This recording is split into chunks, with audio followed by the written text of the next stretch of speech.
अंग्रेज़ी को मजबूत करने वाले शब्द आप यहाँ पर सीखने वाले हैं। अब कौन से होंगे मजबूत करने वाले शब्द? सभी रिलेटेड होंगे, जुड़े हुए होंगे मॉडल वर्ब्स और हेल्पिंग वर्ब्स से। तो यहाँ पर आप सीखने वाले हैं कंबाइंड एक साथ में मॉडल वर्ब्स और हेल्पिंग वर्ब्स। जैसे कि यहाँ पर आपको ये सारी मॉडल वर्ब्स दिख रही है ना, इनका किस तरीके से हम इस्तेमाल करेंगे। इसके अलावा भी और हेल्पिंग वर्ब्स होगी, मॉडल वर्ब्स होगी, कैसे कैसे किस सेंस में हम कौन सी कंडीशन में कौन सी सिचुएशन में हम इनका इस्तेमाल करते हैं।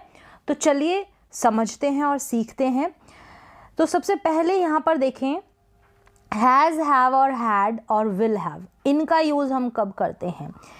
हमारे पास कोई चीज़ है, यानी कि किसी के पास कुछ है, कुछ था या कुछ होगा, इस सेंस में। अगर प्रेजेंट में वर्तमान समय में आपके पास कोई वस्तु कोई चीज़ है तो आप हैज़ हैव का इस्तेमाल करेंगे। पास्ट में कोई चीज़ थी आपके पास तो आप हैड का इस्तेमाल करेंगे। और फ्यूचर में आपके पास कुछ होगी, कोई चीज़ होगी, कोई वस्तु होगी तो आप विल हैव का इस्तेमाल करेंगे। तो समय के अनुसार, टेंसेस के अनुसार आप हैज़, हैव, हैड और विल हैव का इस्तेमाल कर लेंगे। यहाँ पर वर्ब नहीं आएगी, क्रिया नहीं आएगी हैज़, हैव, हैड और विल हैव के बाद में।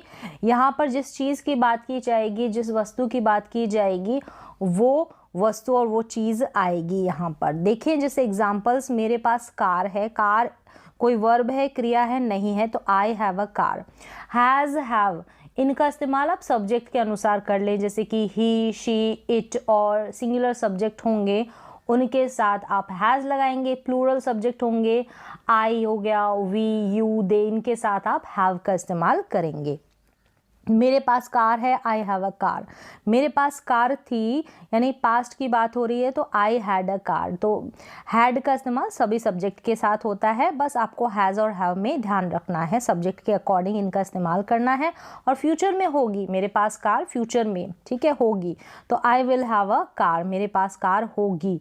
गी से वाक्य की एंडिंग हो रही है तो आपने समझ लिया कि ये फ्यूचर की बात है, तो will have a car, I will have a car, मेरे पास कार होगी। तो इस तरीके से आप हैज़, हैव, हैड और विल हैव का इस्तेमाल कर लेंगे। अब यहाँ पर देखें, आप सोचेंगे कि हैज़, हैव, हैड और विल हैव का यूज़ तो हमको आता है, लेकिन आगे जब आप मॉडल वर्ब सीखेंगे और भी जब टेंसेस के अनुसार जो हेल्पिंग वर्ब आएगी ना, उनके साथ भी ये लगेंगे ना, हैज़, हैव, हैड, तो इनका क्या सेंस जाएगा, हम वर्ब के साथ कैसे यूज़ करेंगे, कंप्लीट आपको सेंस समझ में आएगा। लेकिन सबसे पहले आपको ये बेस समझ में आ गया कि कोई चीज़ आपके पास है, स्टेट ऑफ पोजीशन वाले सेंटेंसेस में आपको इनका इस्तेमाल करना है, इनमें एक्शन नहीं है, ठीक है, ना ही सब्जेक्ट की स्टेट बताई जाती है, सब्जेक्ट के पास, कर्ता के पास कुछ है ये बात बताई जाती है। इसमें रिलेशन वाले सेंटेंसेस भी आ जाते हैं, ठीक है, जैसे कि मेरे एक भाई है तो आई हैव अ ब्रदर, इस तरीके से बोलेंगे, ठीक है।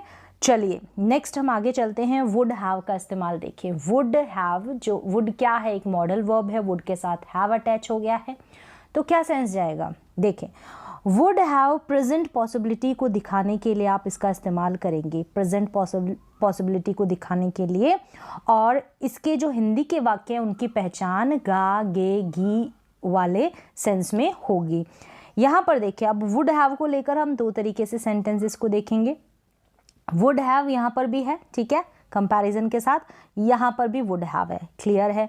अगर वुड के साथ हैव आ जाएगा, वुड के साथ हैव आ जाएगा तो पास होगा वाला सेंस आएगा। जैसे मैंने बताया ना, अभी हैव आपने सीखा, हैज़ सीखा, हैड सीखा, पोजीशन वाले सेंटेंसेस में आपके पास कुछ है तो यहाँ पर ये वाला हैव वही बात कहेगा, ठीक है। अब वुड है ना, इसके साथ कोई सा भी सब्जेक्ट हो, आप सोचेंगे ही सब्जेक्ट है तो हैव की जगह हैज़ लगा दे, नहीं, वुड जो है, वुड नहीं, सारे जो मॉडल वर्ब्स है वो अपने साथ वर्ब की फर्स्ट फॉर्म हम बोलते हैं, ठीक है, लेकिन वो बेस फॉर्म में होना, बेस फॉर्म में होने वाला सेंस होता है, क्योंकि मोस्टली जो बेस फॉर्म होती है वो वर्ब की फर्स्ट फॉर्म के रूप में होती है, इसलिए हम बोल देते हैं वुड के साथ हैव, ठीक है, वुड के साथ हैव आ गया तो हैव क्या है, बेस फॉर्म है, बेस फॉर्म, ठीक है, इसलिए हम हैज़ का इस्तेमाल नहीं करते हैं, ठीक है। अब यहाँ पर आपको क्लियरली समझ में आ गया होगा, हैज़ का इस्तेमाल नहीं करेंगे, बस इतना ध्यान रखना है। वुड हैव यहाँ पर भी वुड हैव। पास होगा, यहाँ पर जो है वर्ब नहीं होगी, एक्शन नहीं होगा ना, स्टेट ऑफ पोजीशन की बात हो रही है, कोई चीज़ आपके पास है वो मेंशन करना पड़ेगा। अब वुड के बाद हैव लग जाएगा ना, इसके बाद वर्ब आएगी, वो थर्ड रूप में आएगी, तीसरा रूप आएगा। हैव अगर अपने साथ मेन वर्ब लेगी ना, वो थर्ड रूप में लेगी, तो हैव के बाद में आप वर्ब की थर्ड फॉर्म लगा देंगे। नहीं, अगर पोजीशन वाली बात होगी तो यहाँ पर वर्ब नहीं लग रही है, आपने देखा। काम कर चुका होगा, ये वाली फीलिंग आएगी, कोई किसी काम को कर चुका होगा। अब ये सारा जो वुड है ना, वुड का खेल पॉसिबिलिटी का ही है। प्रेजेंट में पॉसिबिलिटी दिखाने के लिए, और अंत में हिंदी के वाक्य की जो एंडिंग होगी वो गा गेगी से होगी। आप सोचेंगे फ्यूचर में भी होती है, फ्यूचर में भी तो हम ऐसे ही पहचानते हैं, गा गेगी वाले वाक्य फ्यूचर के होंगे, लेकिन वो बात फ्यूचर की है। यहाँ पर प्रेजेंट की पॉसिबिलिटी की बात है, वहाँ पर पॉसिबिलिटी की बात नहीं चल रही, यहाँ पर चल रही है, ठीक है। वुड हैव काम कर चुका होगा, ऐसी संभावना है, शायद काम कर चुका है, शायद काम कर चुका होगा, ऐसे भी बोल सकते हैं हिंदी में। यहाँ पर विद वर्ब, वर्ब की थर्ड फॉर्म हो जाएगी, ठीक है। ये बिना वर्ब के है, ये वुड हैव, और यहाँ पर वुड हैव के साथ वर्ब है। यहाँ पर एक्शन है, क्रिया है, यहाँ पर पोजीशन के पास, किसी के पास कुछ होने की बात हो रही है। क्लियर है?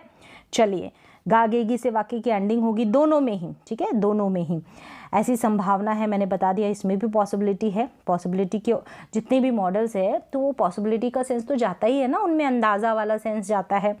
चलिए, उसके पास कार होगी, ऐसी संभावना है, पॉसिबिलिटी है, कोई डिस्कशन चल रहा है, आपकी कोई फ्रेंड है, आपने कहा उसकी तो अच्छी जॉब लग गई होगी, अब तो उसके पास शायद कार होगी, तो he would have a car, he would have a car. अब यहाँ पर गा गेगी से वाक्य की एंडिंग हो गई, तो इस तरीके से आपने सेंस के अकॉर्डिंग आप वुड का यूज़ कर देंगे, साथ में हैव का यूज़ कर लेंगे, ठीक है। अपनी अंडरस्टैंडिंग, अपने सेंस तो मैंने यहाँ पर बताया, अपनी अंडरस्टैंडिंग के अनुसार, अपनी जो बातचीत है उसके अनुसार आप वुड का यूज़ करेंगे, कुड का यूज़ करेंगे, जो भी मॉडल वर्ब्स होंगे ना उनका यूज़ करेंगे। गलत कोई सा भी नहीं होता है, सेंस के अकॉर्डिंग आपको यूज़ करना है। अब देखिए, वह स्कूल जा चुकी होगी, अब कोई काम किया जा चुका होगा, ऐसे एंडिंग हो रहा है ना सेंटेंस की, तो यहाँ पर she would have gone to school, would have और गॉन लग गया है, इस तरीके से आप वुड का यूज़ कर लेंगे हैव के साथ, सेंस के अकॉर्डिंग। चलिए, अब देखें हैज़ बीन और हैव बीन का इस्तेमाल। हैज़ बीन और हैव बीन का इस्तेमाल चलिए देख लेते हैं क्या है। कोई काम किया जा चुका होगा। अब यहाँ पर भी हैज़ बीन के, अगर आपको हैज़ बीन और हैव बीन को सीखना है तो यहाँ पर ये कंपैरिजन को देखना पड़ेगा। देखें, प्रेजेंट परफेक्ट टेंस होता है ना, उसमें भी हैज़ हैव होता है और साथ में वर्ब की थर्ड फॉर्म होती है, जैसे यहाँ पर दिया गया है काम कर चुके हैं, ये सेंस आएगा एंडिंग में, ठीक है, हिंदी वाले सेंटेंसेस में, यानी कि कोई काम आप कर चुके हैं, ऐसे कर लिया है, कर ली है, कर दी है, किसी भी काम को आपने कंप्लीट कर लिया है, कोई भी जो एक्शन है उसको, तो प्रेजेंट परफेक्ट टेंस में आप हैज़ हैव का यूज़ कर कर वर्ब की थर्ड फॉर्म लगा देंगे, यहाँ पर एक्शन परफॉर्म होगा, ठीक है, ये प्रेजेंट परफेक्ट टेंस के अनुसार। लेकिन जब हैज़ बीन और हैव बीन आ जाता है ना, तो पैसिव में चला जाता है इसी का सेंटेंस। प्रेजेंट परफेक्ट को अगर हम पैसिव में बनाएंगे तो ये कैसे होगा, काम किया जा चुका है, काम किया जा चुका है। अब यहाँ पर पैसिव का सेंस यही होता है कि काम को ज़्यादा वो फोकस करता है, ठीक है, काम के बारे में ज़्यादा बताता है। सब्जेक्ट अगर आपको मेंशन करना है तो बाय लगाकर, बाय प्रपोजिशन लगाकर आप एंड में ऐड कर देते हैं। अब चलिए, यहाँ तक क्लियर हो गया। यहाँ पर देखिए, हैज़ हैव के साथ वर्ब की थर्ड फॉर्म, दोनों ही प्रेजेंट परफेक्ट टेंस के अनुसार है, लेकिन ये एक्टिव में है और इसका ये पैसिव है। यहाँ पर हैज़ हैव के बाद में बीन लग जाएगा, ठीक है, इन दोनों के बीच में एक बीन ऐड होकर वो जो है पैसिव में सेंटेंस बन जाता है, जहां पर काम के ऊपर ज़्यादा फोकस किया जाता है। सेंटेंसेस को देखिए, समझ में आ जाएगा। जैसे मैंने खाना बना लिया है, I have cooked food, I have फिर कुक्ड, यहाँ पर थर्ड फॉर्म हो गई फूड, ठीक है। खाना बनाया जा चुका है, यहाँ पर तो मैंने मेंशन किया जो सब्जेक्ट है, यानी कि मैंने खाना बना लिया है, या फिर मैं खाना बना चुका हूँ, तो मैंने मेंशन किया कि मैं हूँ काम को करने वाला, लेकिन मेरे को मेंशन नहीं करना है कि मैंने काम को किया है, तो मैं सिर्फ काम को ज़्यादा फेवर करूँगी, मतलब फोकस करूँगी उसके ऊपर कि खाना बनाया जा चुका है। किसके द्वारा हो सकता है, मेरी मम्मी हो, कोई भी हो सकता है, मेरी सिस्टर हो, ब्रदर हो, जो भी हो। The food has been cooked, the food has been cooked मतलब कि कोई काम किया जा चुका है। इस तरीके से आप सेंटेंसेस को बना लेंगे। उम्मीद है आपको समझ में आ गया किस तरीके से हम हैज़ बीन और हैव बीन का यूज़ करते हैं। इनके बाद में वर्ब की थर्ड फॉर्म का इस्तेमाल हो जाता है। चलिए नेक्स्ट देखते हैं कुड हैव का इस्तेमाल। कुड तो मॉडल वर्ब है, ठीक है। कुड का अलग से अपना स्पेशल यूज़ होता है, लेकिन हैव जब लग जाता है तो चलिए इसको देख लेते हैं। कर सकता था, हिंदी में एंडिंग देखिए, कर सकता था, पास हो सकता था। अब क्या कर सकता था, क्या पास हो सकता था? यहाँ पर जो है मैंने बताया कि जो भी मॉडल वर्ब्स है ना, संभावना की और इंडिकेशन इनका ज़्यादा रहता है, ध्यान ज़्यादा रहता है, तो संभावना को ज़्यादा ये व्यक्त करते हैं, बताते हैं, तो संभावना है ये, तो आप अपने माइंड में बैठा लें। अब ये कर सकता था, पास हो सकता था, नहीं समझ में आया, कोई बात नहीं। चलिए अब कुड हैव को भी हम कंपैरिजन के साथ सीखते हैं। यहाँ पर देखिए, यहाँ पर दो तरीके से आप सीखेंगे, कुड के साथ हैव और कुड हैव हैड, दोनों को साथ में सीखेंगे। ये नो वर्ब वाला सेंटेंस होगा। कुड हैव के साथ यहाँ पर वर्ब होगी, थर्ड फॉर्म होगी, ठीक है। यहाँ पर एक्शन होगा, काम होगा इसमें, और इसमें कोई एक्शन काम नहीं होगा। प्रेजेंट में कोई चीज़ आपके पास हो सकती है, ऐसी संभावना है, तो हम कुड हैव का यूज़ करेंगे, ठीक है। और पास्ट में कोई चीज़ हो सकती थी तो कुड हैव हैड का यूज़ करेंगे, क्लियर है। और यहाँ पर काम आप कर सकते थे, कोई काम, कोई एक्शन, उसको परफॉर्म आप जो है पास्ट में कर सकते थे, लेकिन आपने किया नहीं, तो वहाँ पर भी आप कुड हैव का यूज़ करेंगे। चलिए सेंटेंसेस, तुम्हारे पास पैसे हो सकते हैं, अगर प्रेजेंट में हो सकते हैं तो you could have money, you could have money. और पास्ट में यानी बीते हुए समय में आपके पास पैसे हो सकते थे, तो you could have had money, have के बाद में एक हैड लग जाएगा, ठीक है, क्लियर है। राम वहाँ जा सकता था, राम वहाँ जा सकता था लेकिन गया नहीं, तो Ram could have gone there, could have के बाद में वर्ब की थर्ड फॉर्म। तो इन सेंटेंसेस को आप पहचान सकते हैं। कोई काम कर सकता था से आप कुड हैव का यूज़, किसी के पास कुछ हो सकता था, कुड हैव, हो सकता था तो कुड हैव हैड, हो सकता है तो कुड हैव, बस, ठीक है। कुड हैव हो सकता है, कुड हैव हैड हो सकता था। चलिए नेक्स्ट देखिए हैड का यूज़। हैड चुका था, गया था, ली थी, दी थी, इस तरीके से यूज़ होगा। कैसे? हैड के साथ अगर वर्ब की थर्ड फॉर्म आ जाती है तो आपने समझ लिया ये परफेक्ट टेंस है। कौन से टेंस का? पास्ट का, पास्ट परफेक्ट टेंस है। तो इन दोनों को आप सीखेंगे। हैड के साथ अगर वर्ब की थर्ड फॉर्म लग जाता है, थर्ड फॉर्म लग जाती है तो क्या सेंस जाएगा? चुका था, गया था, ली थी, दी थी, जैसे परफेक्ट है पास्ट का। और हैड बीन के साथ अगर वर्ब की थर्ड फॉर्म लग जाती है तो ऑलरेडी मैंने आपको हैज़ के साथ बीन लगाकर फिर वर्ब की थर्ड फॉर्म वाला सेंटेंस बताया था ना पैसिव में, सेम वैसा ही है, बस ये पास्ट की बात है। कोई काम किया जा चुका था और वहाँ पर जा चुका है, कोई काम किया जा चुका है, प्रेजेंट परफेक्ट था ना वो, इसलिए। अब चलिए सेंटेंसेस को देख लेते हैं इस टेबल के अनुसार। यहाँ पर देखिए हैड के साथ वर्ब की थर्ड फॉर्म होगी। अब इसी का ये पैसिव होगा तो हैड बीन के साथ वर्ब की थर्ड फॉर्म होगी। किसका पैसिव? पास्ट परफेक्ट टेंस का ये पैसिव है। पास्ट परफेक्ट, ये पास्ट परफेक्ट का पैसिव वर्जन। ये एक्टिव में है और ये पैसिव में है, ठीक है। मैंने खा लिया था या फिर मैंने खाना खा लिया था, किस तरीके से? आई हैड ईटन या फिर आई हैड ईटन फूड, ऐसे आप हैड के बाद में वर्ब की थर्ड फॉर्म, हैड के बाद में वर्ब की थर्ड फॉर्म, क्लियर है। अब चलिए हम पैसिव का देखें। कमरा साफ किया जा चुका था, कोई काम किया जा चुका था तो the room had been cleaned, बस हैड के साथ में यहाँ पर बीन लग जाएगा, बाकी सेम टू सेम है। वह जा चुका था तो ही हैड गॉन, हैड के बाद वर्ब की थर्ड फॉर्म। कपड़े धोए जा चुके थे, कपड़े धोए जा चुके थे, कोई काम किया जा चुका था तो यहाँ पर हैड बीन और third form. The clothes had been washed. उम्मीद है आपको समझ में आ गया होगा। यहाँ पर एक्टिव और पैसिव है परफेक्ट का, तो इस तरीके से हैड के साथ वर्ब की थर्ड फॉर्म का यूज़ आपने सीख लिया और हैड बीन के साथ वर्ब की थर्ड फॉर्म का यूज़ आपने सीख लिया। अब चलिए डू डज को देख लेते हैं। हेल्पिंग वर्ब है ये भी। Do does present indefinite tense की ये हेल्पिंग वर्ब है। जब आप नेगेटिव और इंटरोगेटिव सेंटेंस बनाते हैं तो आपको बहुत ज़रूरत पड़ती है डू और डज की, ठीक है। सब्जेक्ट के अकॉर्डिंग आप डू और डज का इस्तेमाल कर लेंगे। अगर सब्जेक्ट सिंगुलर होगा, जैसे कि अगर सब्जेक्ट ही, शी, इट और जितने भी सिंगुलर सब्जेक्ट है, राम, सीता, गीता, कोई भी, ठीक है, माई ब्रदर, योर ब्रदर, जो भी सिंगुलर सब्जेक्ट है एक ही बात करेंगे तो वहाँ पर डज का इस्तेमाल हो जाएगा। डू का इस्तेमाल हो जाएगा प्लूरल सब्जेक्ट के साथ। आई के साथ भी डू होगा, आई, वी, यू, दे, ठीक है, और जितने भी प्लूरल सब्जेक्ट है उनके साथ डू का इस्तेमाल हो जाएगा। ये आपको पता होना चाहिए। चलिए अब कैसे बनाएंगे नेगेटिव और इंटरोगेटिव सेंटेंस। नेगेटिव मतलब डू नॉट और डज नॉट, ठीक है। वह नहीं खेलता है तो he does not play, same easy है तो आप बना लेंगे ही डज नॉट प्ले, ठीक है। इंटरोगेटिव सेंटेंस देख ले कैसे बनाएंगे। अब ये भी दो टाइप से बनेंगे, WH वाला बन जाएगा, यस नो वाला बन जाएगा। WH वाला मतलब जिसमें कब, क्यों, क्या, कैसे बीच में आ जाते हैं हिंदी के वाक्य में, और शुरू में क्या आ जाता है, क्या आ जाता है ना, क्या वह खेलता है, क्या वह नाचता है, क्या वह गाता है, इस तरीके से, तो वो यस नो टाइप वाले इंटरोगेटिव सेंटेंस होते हैं। यहाँ पर डू डज को आपको स्टार्टिंग में लगाना होता है सब्जेक्ट के अनुसार। क्लियर है? चलिए, क्या वह खेलता है, तो ये हेल्पिंग वर्ब वाला है, तो आप कैसे लगाएंगे, क्या वह है ना, ही है, ठीक है, ही सब्जेक्ट है, वह ही है, तो ता है, तो यहाँ पर आपने समझ लिया कि प्रेजेंट इंडेफिनिट टेंस के अनुसार ये सेंटेंस बनेगा। इंटरोगेटिव सेंटेंस है प्रेजेंट इंडेफिनिट टेंस का, तो आप डज लगाएंगे सब्जेक्ट के अनुसार। डज ही प्ले, क्या वह खेलता है, डज ही प्ले।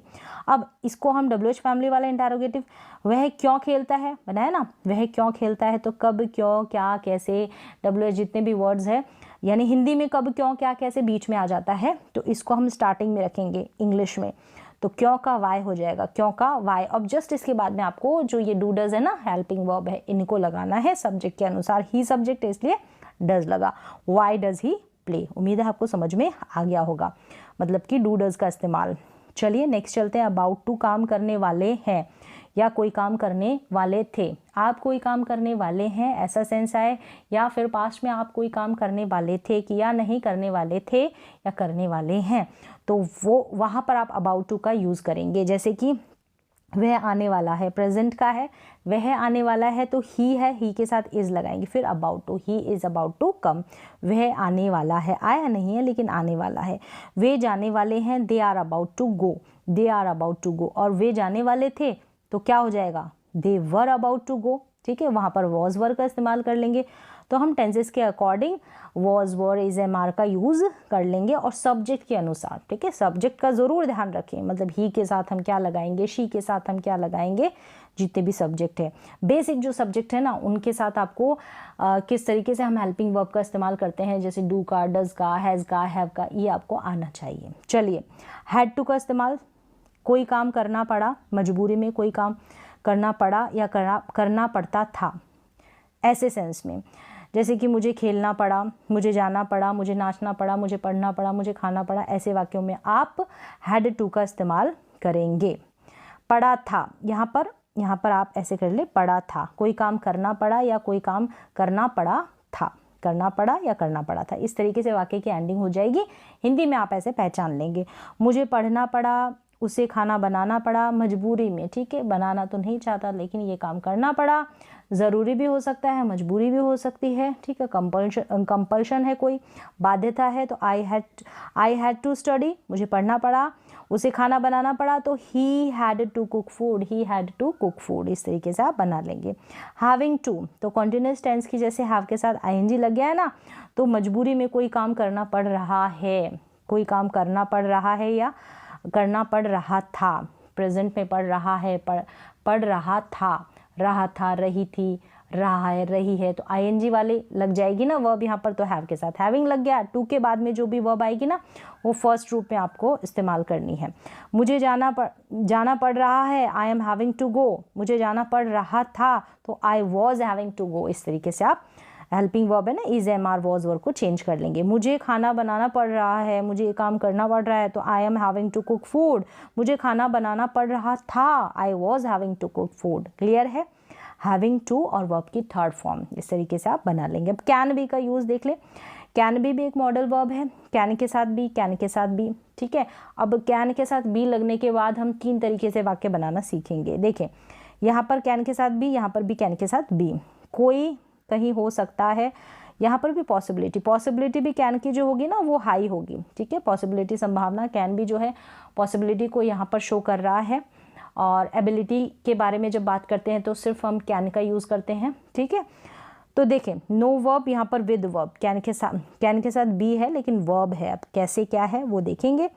चलिए, कोई कहीं पर हो सकता है या कुछ हो सकता है, तो यहाँ पर जो करता है सब्जेक्ट है, उसकी स्टेट अवस्था के बारे में बात की जाती है, तो कैन बी के बाद में कोई वर्ब नहीं आएगी। जैसे कि राम घर पर हो सकता है, ऐसी संभावना है, संभावना हाई पॉसिबिलिटी में आता है ये कैन, तो Ram can be at home, Ram can be at home. अब राम जो है टीचर हो सकता है, ऐसा भी बोल सकते हैं, Ram can be a teacher, Ram can be a teacher, ठीक है। राम खेल रहा हो सकता है, अब यहाँ पर कैन बी लग रहा है ना, विद वर्ब है, वर्ब भी कौन सी है, आईएनजी वाली है, जैसे कॉन्टिन्यूअस टेंस में होती है ना, तो कोई काम, कोई कुछ कर रहा हो सकता है, रहा हो सकता है, रही हो सकती है, इस तरीके से कैन बी के बाद में जो वर्ब आएगी ना वो आईएनजी में आ जाएगी। राम खेल रहा हो सकता है, राम कैन बी प्लेइंग, ऐसी संभावना है। किसी ने पूछा कि राम अभी क्या कर रहा हो सकता है, कॉन्टिन्यूअस टेंस के अनुसार अगर उसने पूछा है तो आप बोल सकते हैं कि बोल सकते हैं आपके अनुसार राम कैन बी प्लेइंग, कि आप ऐसी संभावना है, राम का जो है इस वक्त इस समय खेलने का टाइम है, तो ऐसी संभावना है तो वो खेल रहा हो सकता है। Ram can be playing. चलिए नेक्स्ट देख लेते हैं।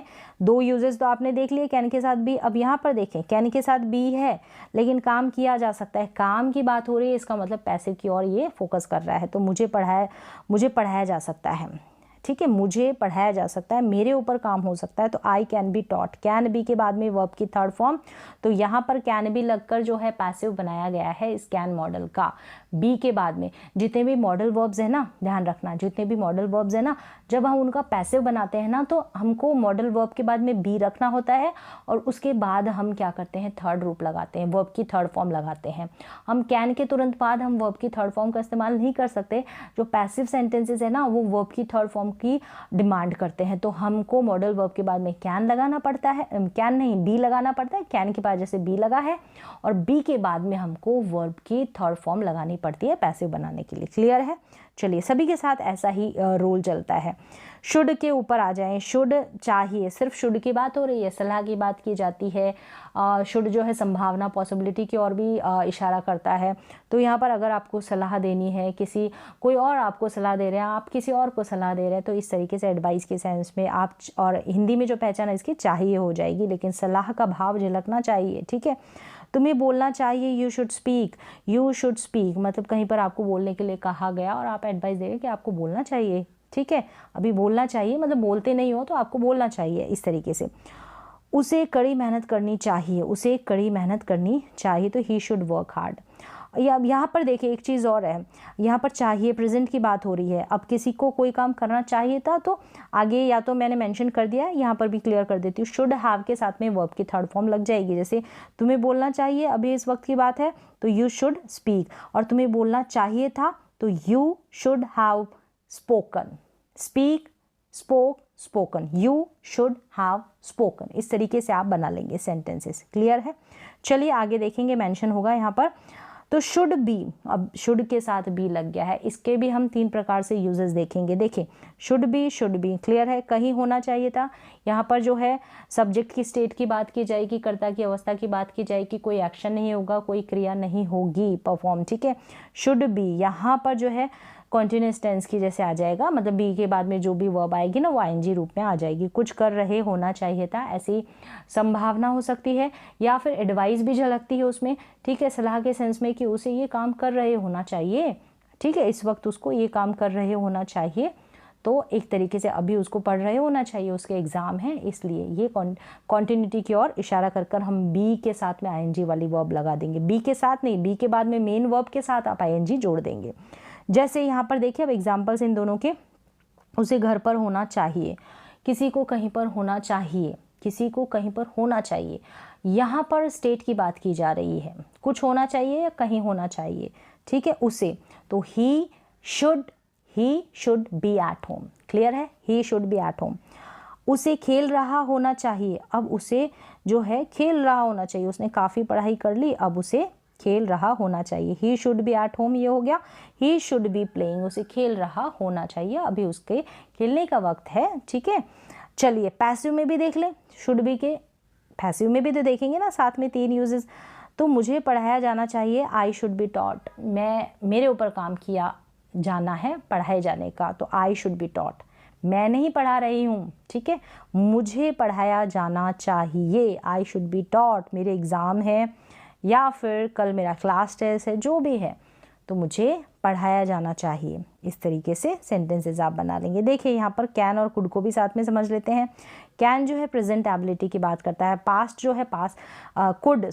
जो है पास्ट एबिलिटी की बात करता है। सकता है से आप पहचान सकते हैं हिंदी के वाक्य, कैन लगा होगा तो इसकी पहचान सकता था, कुड लगा है, दोनों ही एबिलिटी को शो कर रहे हैं, प्रेजेंट और पास्ट की अलग अलग। कैन प्रेजेंट की, एबिलिटी किसी की योग्यता, और कुड पास्ट की। ठीक है, मैं अंग्रेज़ी बोल सकता हूँ अभी प्रेजेंट में मेरे अंदर ऐसी काबिलियत है, ऐसी एबिलिटी है, ऐसा योग्य हूँ मैं, तो आई कैन स्पीक इंग्लिश। लेकिन मैं अंग्रेज़ी बोल सकता था जब मैं छोटा था, 5th क्लास में था, या फिर 10th क्लास में था, या फिर 10 साल का था, 15 साल का था, ऐसा कुछ मेंशन होगा तो आई कुड स्पीक इंग्लिश। यहाँ पर अगर कुड स्पीक इंग्लिश, यहाँ पर अगर योग्यता की एबिलिटी की बात हो गई तो आप समझ जाएंगे कुड के साथ अगर एबिलिटी बताई जा रही तो पास्ट की है, और ये कैन के साथ एबिलिटी है तो प्रेजेंट की है। क्लियर है? चलिए, मे मस्ट माइट इनको भी देख लेते हैं। देखें, मस्ट मे माइट, चलिए टेबल के अनुसार यहाँ पर मस्ट है, ठीक है, यहाँ मस्ट मे माइट। चलिए, यहाँ पर सेंस जाएगा ज़रूर या पक्का वाली फीलिंग आएगी तो मस्ट का यूज़ करें, शायद वाली फीलिंग आएगी तो मे का यूज़ करें, शायद ही वाली फीलिंग आएगी तो माइट का यूज़ करें। बहुत ज़्यादा श्योरिटी, ज़रूर, पक्का वाली फीलिंग, ऐसी पॉसिबिलिटी होती है तो मस्ट आ जाता है, उससे नीचे आ जाता है मे। फिर शायद ही वाली फीलिंग, लेस जो है पॉसिबिलिटी होती है, वहाँ पर माइट आ जाता है। ठीक है, मे से नीचे। चलिए, जैसे पॉसिबिलिटी तीनों शो करेंगे पॉसिबिलिटी को, यहाँ पर तीनों ही पॉसिबिलिटी होगी, तीनों के लिए संभावना। देखिए सेंटेंसेस, मैं पक्का स्कूल जाऊँगा। अब जो है सेंटेंसेस है ना, उसकी एंडिंग मैं पक्का स्कूल जाऊँगा या मैं पक्का स्कूल जा सकता हूँ, तो जाऊँगा से भी एंडिंग हो सकती है, जा सकता हूँ से भी हो सकती है, कंफ्यूज ना हो। ठीक है, फीलिंग के अनुसार इनका यूज़ हो जाता है। अब देखें, I must go to school, I must go to school, और मैं शायद स्कूल जाऊंगा तो आई मे गो टू स्कूल। ठीक है, मैं शायद स्कूल जा सकता हूँ, आई मे गो टू स्कूल, तो यहाँ पर सकता हूँ या सकता है से भी एंडिंग हो जाएगी। ठीक है, उस सेंस के अकॉर्डिंग आपको खुद से ऐड करना होगा मॉडल वर्ब। मैं शायद ही स्कूल जाऊंगा, आपको सिर्फ जो है सेंस जो है मॉडल वर्ब्स के वो समझ में आने चाहिए कि कौन कितनी क्या संभावना बता रहा है, कौन से मॉडल वर्ब की क्या फीलिंग होती है, उसके अनुसार आपको यूज़ करना, गलत कुछ नहीं होता है। एक बार आपको सेंस को पकड़ लेना है, समझ लेना है। मैं शायद ही स्कूल जाऊंगा तो I might go to school, यहाँ पर संभावना कम है, ना के बराबर है। यहाँ पर है थोड़े बहुत चांसेस, यहाँ पर तो निश्चित ही तौर पर पक्का वाली फीलिंग आ रही है ना, तो निश्चित तौर पर मैं स्कूल जाऊँगा या जा सकता हूँ। तो इस तरीके से आप क्या कर सकते हैं, इन तीनों को भी सीख सकते हैं, मस्ट मे माइट। ठीक है, अब यहाँ पर और देख लेते हैं एक चीज़, मस्ट मे माइट, इन सभी के साथ अगर बी लग जाता है तो जैसे मैंने बताया बी लगने के बाद भी हम उसका पैसिव भी बना सकते हैं मॉडल वर्ब का।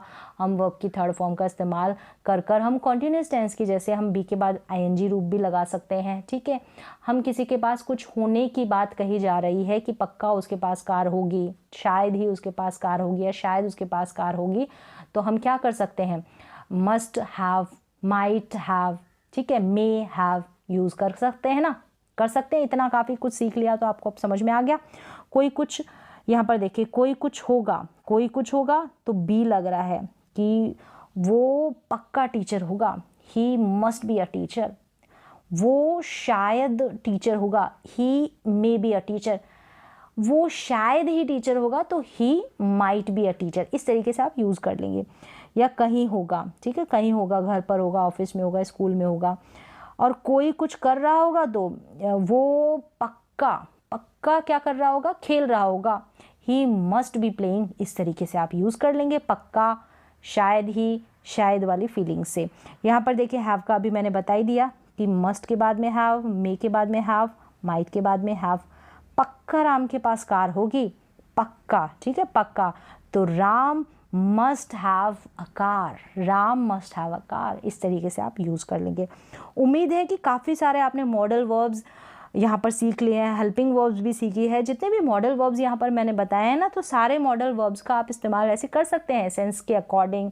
आप उसका पैसिव वर्जन भी बना सकते हैं, और मॉडल वर्ब के साथ हैव लगाकर आप पोजीशन को दिखा सकते हैं।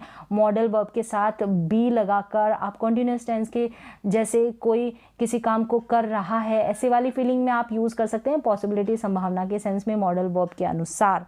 ठीक है, तो उम्मीद है आपको समझ में आ गया होगा। तो आज की जो बहुत मोस्ट इम्पॉर्टेंट क्लास है, अगर बिल्कुल बिगनर लेवल को जो बेसिक कॉन्सेप्ट क्लियर नहीं होता ना, उनको भी ये कॉन्सेप्ट क्लियर हो गया होगा।